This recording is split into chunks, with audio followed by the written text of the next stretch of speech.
guys, Jeff Westfall with a kicking lesson for you today, most specifically a lesson in how to recover from a kick. Now, anytime you're striking a target, you're probably going to have a limb, whether it be an arm or a leg, in a sort of tucked in position close to your center. You're going to deploy that limb, strike the target or miss, and then retract it or recover it. Well, that's fairly easy to understand with your hands and your arms. With legs, you're standing on one leg, unless you're jump kicking or unless you're on the ground. You're standing on one leg while you're throwing the other one. This makes balance more difficult, and this makes recovery more difficult. And it takes a lot of work and a lot of science to figure out how to recover effectively in a fight from a powerful kick. I'm going to show you today a number of methods. We'll try for 6, how to recover from a kick. And the particular kick we're going to use today is called a straight kick. A jackknife, a jackknife in Cantonese Chinese, and it looks like this. It can be aimed at the groin. If I can get my opponent to slip my jab that way, if I notice he has a tendency to like to do that, to slip my jab to that side, and he does the form of slipping where his head goes this way, well, I'll feint and I'll straight kick right up into his jaw. So it can be useful against other targets besides the groin, but the groin is by far the most common target for it. And it's also a fantastic kick to teach to beginners, to get them used to the dynamics of kicking. They're least likely to fall down doing this kick as well. So as I'm here in my structure, my retraction means I'm going to throw the kick, and from the moment of contact with the target, my kicking foot is going to come back and end up in the rear position, whether it began there or not. So it's perfectly possible for me to get in my kicking structure, throw a kick with my rear leg, and recover it to the rear leg position. That's the most common way this is done. But it's also perfectly possible for me to do some sort of footwork to kick with my front leg and retract, putting me in the opposite lead from where I started. If that's okay with me, if I don't mind being in that opposite lead, then there's nothing wrong with that form of recovery. So retraction, I think, is one of the most fundamental methods of recovery of kicks. It's not the only one. Another one that's really common is a step down. Now, there are coaches who will tell you never to do a step down. And the reason they'll say it is because when I throw a kick and I step down, I'm moving towards my opponent off of a kick, off of being on one leg and potentially off balance. Well, doing anything off of a situation where you were off balance is a bad idea. The answer to that is practice until you're not off balance anymore. But it is true that you're moving your leg closer to your opponent, whether you have your balance or not. So it's really important to pay attention and to read your opponent, so that if he's setting you up for some sort of counter, you can usually tell from body language and facial expressions as you grow more experienced when an opponent's trying to set you up, when he's baiting you, or if you've really got him on the run. So that's part of the game too. So anything that you do, it's like rock, paper, scissors. Oh, if I play rock, he might play paper. Martial arts is very much like rock, paper, scissors in that regard. So that is our step down. Now, I can't do a step down if I don't properly apply the dynamics of hips and head that I discussed earlier. Now, what I mean by that is if I hold my head back as much as I do for a retraction and try to do a step down, nothing's going to happen.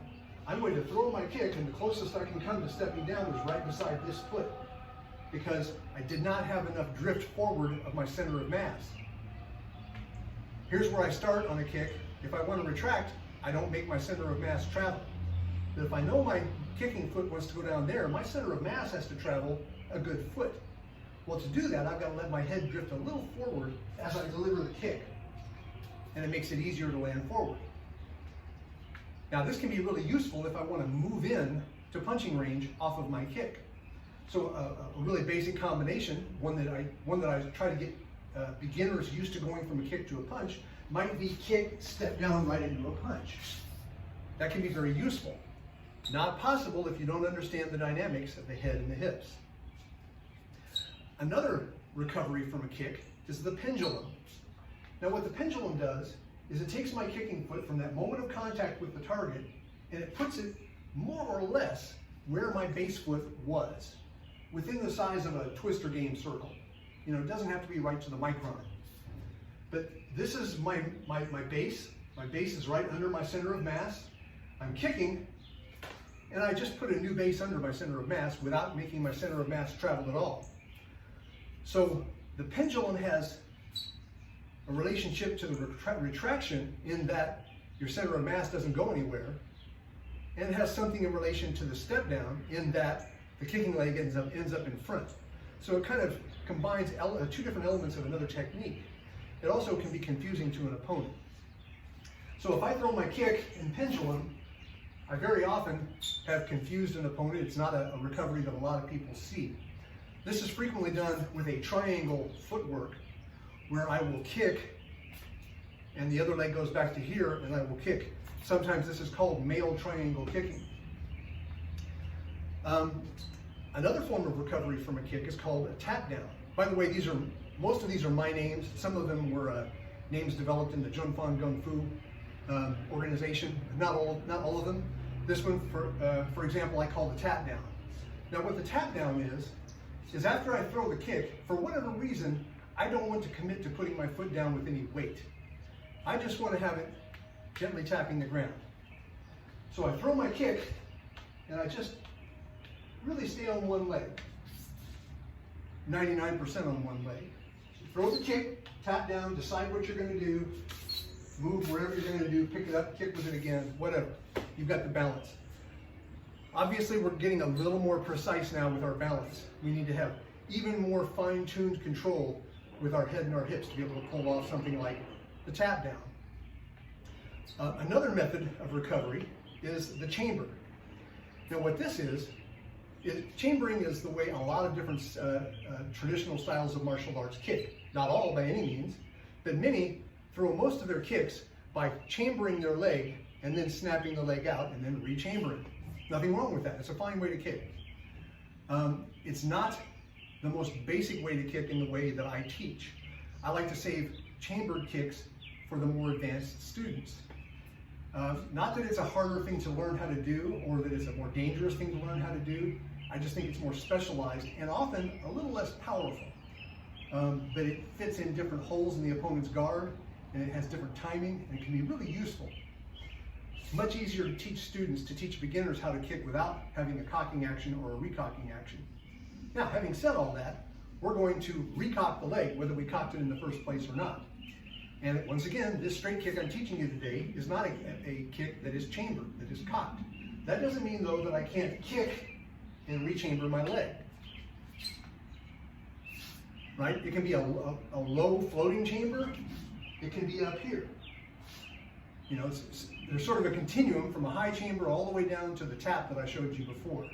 And this can be useful if you're a really highly skilled kicker and you want to stand on one leg and see if the opponent will walk into you and pop him with another kick.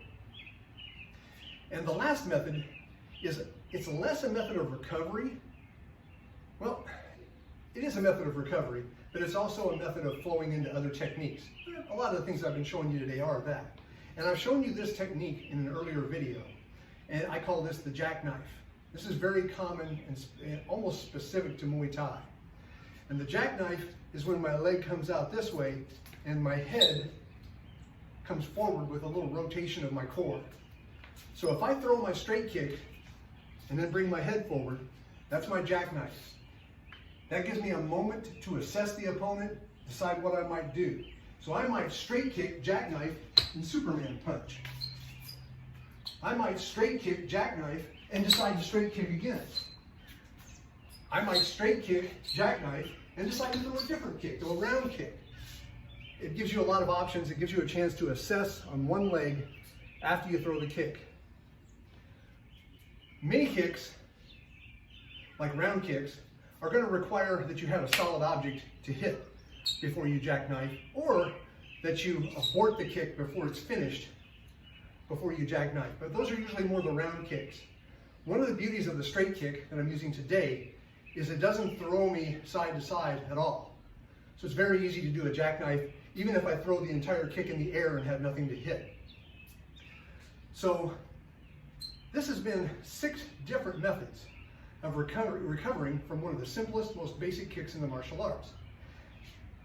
What I didn't talk about, and I will in a future video, is some of the different footwork steps I could have used to have gotten into this basic kick. So in a future video, I'm going to take this basic kick and show you different ways to move your body into it. And then if you apply each of those different ways with a different method of recovery, right there you're probably going to have something like 35 to 50 different ways to use your simple, silly, straight kick. So that takes care of it. Hope you all enjoyed the video, and I'll see you the next time.